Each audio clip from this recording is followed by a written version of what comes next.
Good morning students. सभी प्रशिक्षणार्थियों को नवभारतीय शिक्षक प्रशिक्षण महाविद्यालय में आपका स्वागत है, अभिनंदन है। बीएड के प्रथम वर्ष के जो स्टूडेंट्स हमारे महाविद्यालय में प्रवेश लिए हैं, इन सभी प्रशिक्षणार्थियों को हमारी तरफ से हार्दिक शुभकामनाएं। हम जो आपको इस विषय के बारे में, इस बीएड के बारे में आप लोगों को अध्ययन करवाएंगे, इनके विभिन्न विषयों के बारे में बताएंगे कि कौन कौन सी आपकी सब्जेक्ट्स हैं, क्योंकि हमें पता है जिन स्टूडेंट्स ने बीएड में प्रवेश लिया है उनके लिए ये कोर्स एक अभी तक जिसकी हमें नॉलेज नहीं होती, क्योंकि जो हम बीए तक पढ़ के आते हैं उससे थोड़ा हमारा बीएड जो हम डिग्री कॉलेज में पढ़ के आते हैं, वहाँ हम वही विषय पढ़ते हैं जिनके बारे में हम पहले से पढ़ते हुए आते हैं। लेकिन ये जो हम ट्रेनिंग सेंटर है, ये हमारा एक प्रशिक्षण केंद्र होता है। इसमें हम जहाँ टीचिंग करते हैं उसके साथ साथ हमें आगामी भविष्य में टीचर बनने की हमें यहाँ ट्रेनिंग दी जाती है। तो ये हमारा एक कोर्स होता है कि हम हमारे जीवन में, आने वाले जीवन में हम किस तरीके से के शिक्षक बनेंगे। यानी कि हम प्रशिक्षणार्थी हैं यहाँ पर, जहाँ अब तक हम केवल स्टूडेंट थे, लेकिन अब यहाँ हम क्या बनने आ रहे हैं, यानी हमारे साथ स्टूडेंट के साथ हमारे लिए एक वर्ड जुड़ चुका है टीचर का। यानी कि वहाँ पर हम कहते हैं कि शुरू से हम यहाँ शिक्षार्थी थे, लेकिन यहाँ हम छात्र अध्यापक बन जाएंगे। जहाँ हम छात्र थे, स्टूडेंट थे, उसके साथ हमारा जो एक नाम जुड़ जाता है वो है हमारा छात्र अध्यापक। ये नाम हमें कहाँ मिल रहा है, जब हम बीएड में प्रवेश ले रहे हैं। तो ये नाम ही हमें इन चीजों से विदित करवा देता है कि जो हम आज तक पढ़ते हुए आ रहे हैं उससे हमें एक अलग है। जहाँ हमने ज्ञान लिया, अब यहाँ जब हम पढ़ने, हम टीचर बनने आ रहे हैं, तो ये हमारे पढ़े हुए चीजों को हमें किस तरीके से अप्लाई करना है, यहाँ हमें सिखाया जाता है। यानी कि हम यहाँ पर पढ़ते भी हैं और हम पढ़ाते भी हैं। यानी कि ये क्या है, हमारा ट्रेनिंग सेंटर। इसीलिए सभी बीएड प्रथम वर्ष के स्टूडेंटों का नवभारतीय शिक्षक प्रशिक्षण में हमारा यहाँ आप लोगों का स्वागत है। आज जो मैं आपको विषय पढ़ाने जा रही हूँ वो आपका 4th नंबर का पेपर है। 4th नंबर के पेपर नाम है हमारा इसका भाषा में पाठ्यक्रम। यानी कि पुस्तक का नाम क्या है, पाठ्यक्रम में भाषा। पाठ्यक्रम में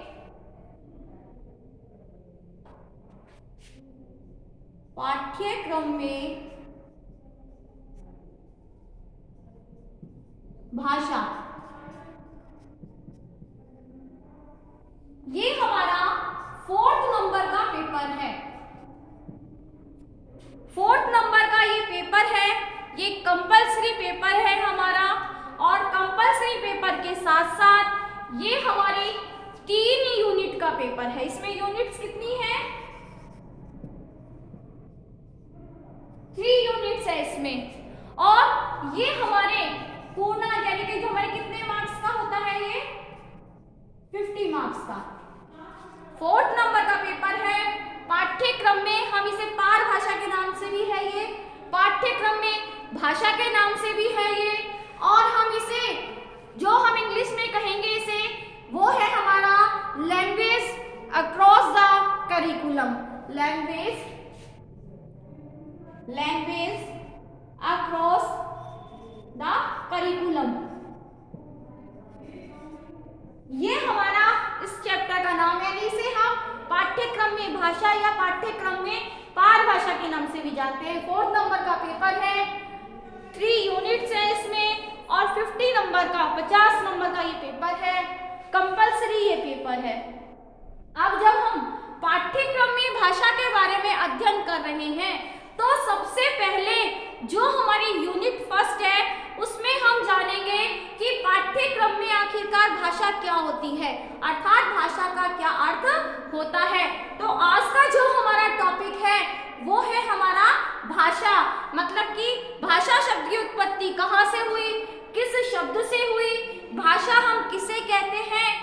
कि भाषा का अर्थ, साथ में जो भाषा से संबंधित हमारी परिभाषाएं दी गई हैं, जो हमारे विभिन्न भारतीयों ने इसकी परिभाषाएं अलग अपने विचारों के द्वारा दिए और पाश्चात्य विचारक जो हुए हैं उन्होंने अपने एक अलग अपने तरीके से इनकी डेफिनेशन दी है।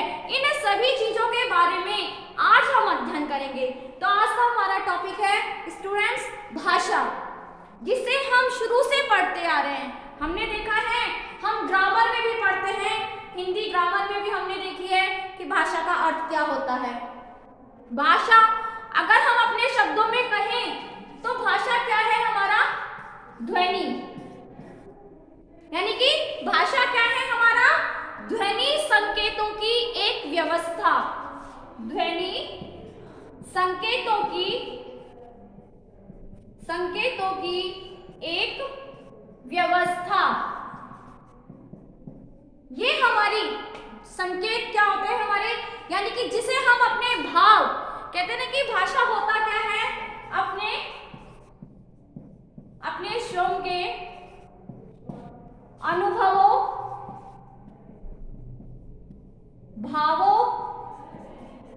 भावों विचारों की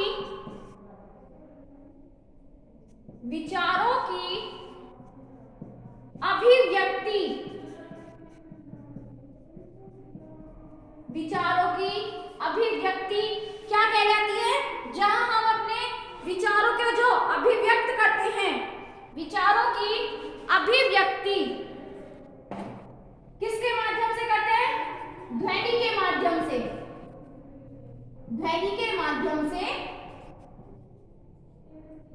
करते हैं।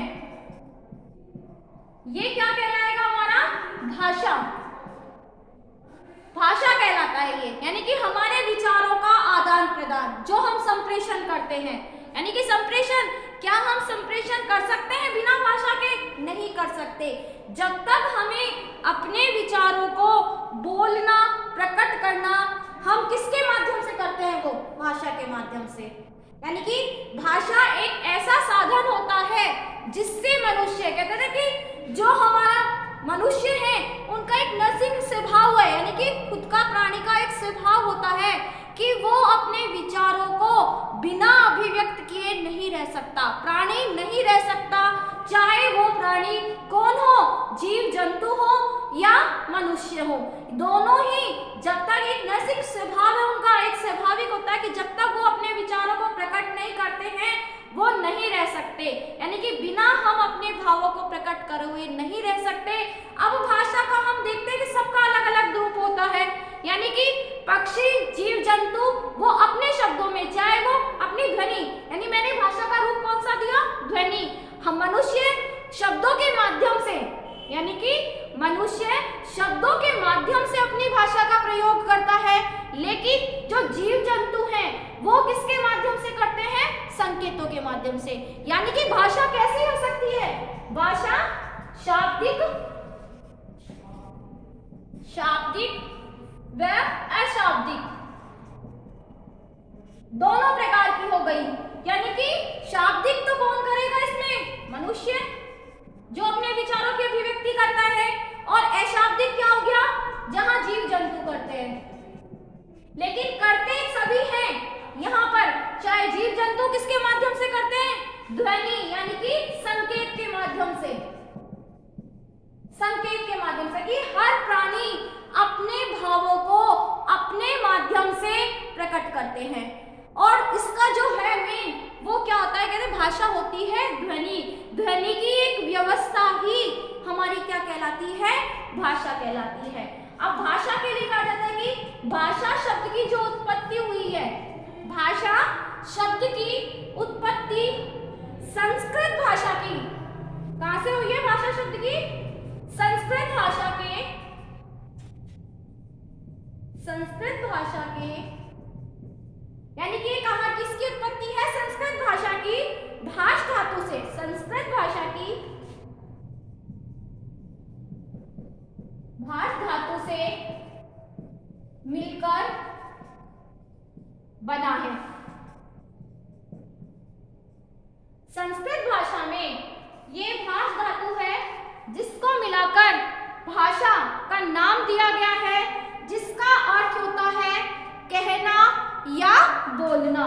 इस भाष धातु का अर्थ होता है कहना या बोलना।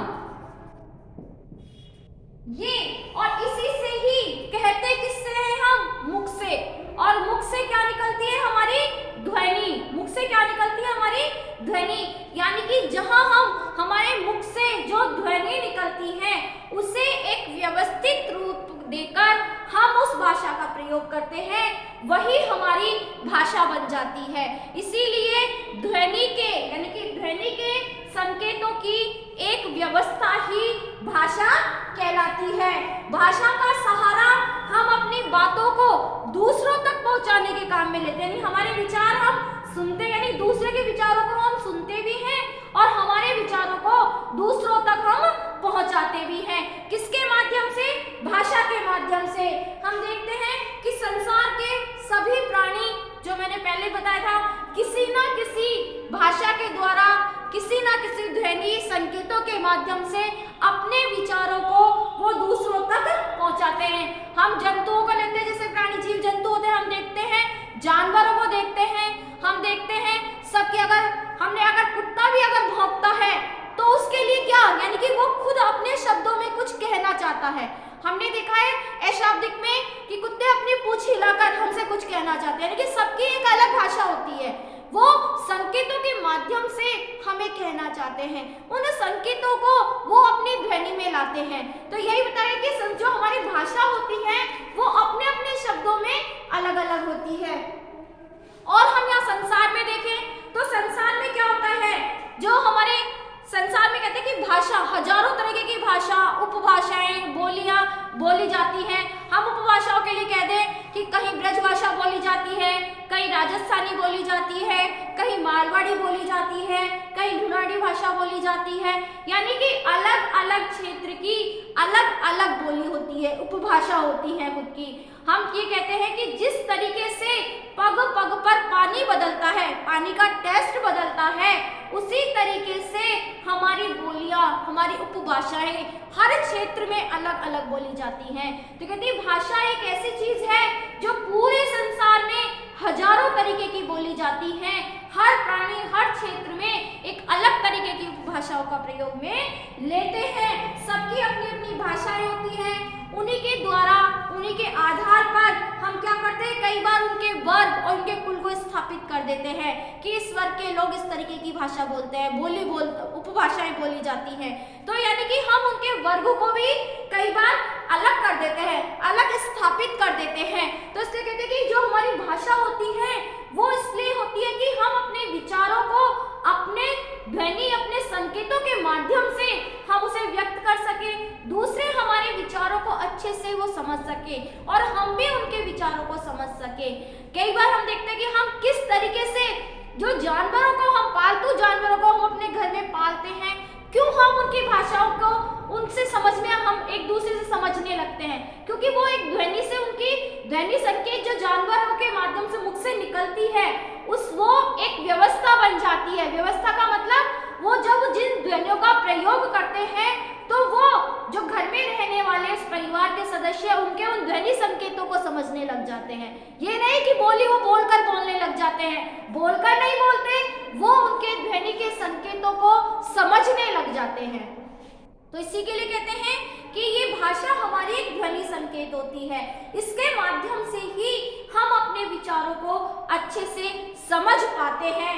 भाषा के अर्थ में हम कहते हैं कि भाषा मनुष्य की एक सार्थक वस्तु की वाणी को कहते हैं।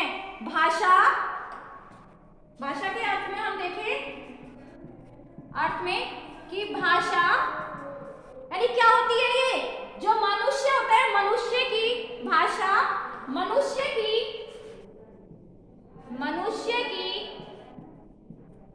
सार्थक, यानी कि जिसका कोई अर्थ निकले, सार्थक वस्तु वाणी को कहते हैं। अर्थात जिसका कोई अर्थ निकले, अगर हम विचार प्रकट कर रहे हैं, हम किसी प्रश्न का उत्तर दे रहे हैं, अगर उससे संबंधित हम कई बार देखते हैं कि जैसा हम प्रश्न करते हैं हम वैसा ही उत्तर जानना चाहते हैं। अगर हमारा प्रश्न कुछ और होता है और उत्तर हमारा कुछ और प्राप्त होता है तो क्या हम उसमें रुचि लेंगे, इंटरेस्ट लेंगे, हम समझेंगे? नहीं समझेंगे। यहाँ वही चीज कही कि एक सार्थक वाणी को जिसका कि कोई अर्थ निकले वही हमारे लिए, जब भी तो हम ध्वनि के संकेतों को क्या करते हैं, व्यवस्था करते हैं, वही हमारे लिए भाषा कहलाती है। विशिष्ट ध्वनि, शब्द, वाक्यों का जो समूह होता है जिसके द्वारा हम अपने मन के भावों को प्रकट करते हैं वो भाषा कहलाती है। वाणी का यह वरदान जो हमें मनुष्य जाति को मिला है विशेषतः, क्योंकि वो स्पष्ट तौर से बोल सकते हैं। हम देखते हैं कि जो हमारे जीव जंतु प्राणी हैं वो क्या करते हैं, उनके संकेतों के माध्यम से हम उनकी बातों को समझते हैं, लेकिन इसकी जो एक तरीके से कहते हैं ना वरदान मिला हुआ है, मनुष्य हमारे हर शब्दों को बोलकर अपने भावों को प्रकट करते हैं। तो ये हमने आज जाना कि भाषा का अर्थ क्या होता है, भाषा किस धातु से मिलकर बनी है, उसका अर्थ क्या है। नेक्स्ट वीडियो में हम देखेंगे भाषा की परिभाषाएं। धन्यवाद।